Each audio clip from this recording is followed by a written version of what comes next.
Ang intense ng mga kaganapan ngayon sa abot kamay na pangarap sapagkat walang kaalam-alam sila Justin at Eric na nasa tabi na pala nila si Doc Robert habang nag-uusap sila sa plano nilang dalawa.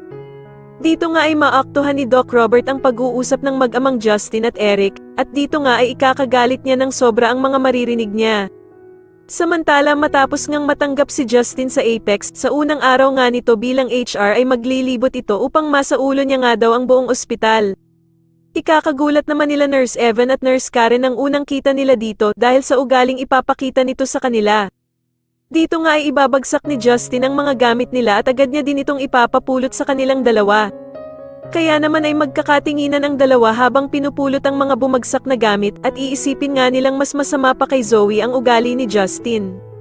Sa kabilang banda naman matapos nga ang mga sinabi ni Annalyn kay Doc Carlos ay mukhang lalambot na nga ang puso nito at papayagan na niyang sumama ng Japan itong si Annalyn. Samantala ay kakausapin naman ni Eric si Giselle at pagsasabihan niya nga ito na pagdating nga daw sa trabaho ay wala namang problema kay Giselle dahil sa matalino naman daw ito at palaging tama pero pagdating nga lang sa personal life ay palagi daw itong palpak.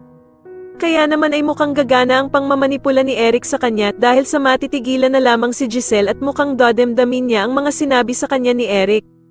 Sa kabilang banda naman matapos ngang malaman ni Doc Carlos na sumama pala ang anak niyang si Zoe kay Moira sa Japan ay agad niyang pagsasabihan ito na wag nang sumama palagi sa ina niya dahil kapag nagising nga daw si Don Pepe ay siguradong madadamay siya.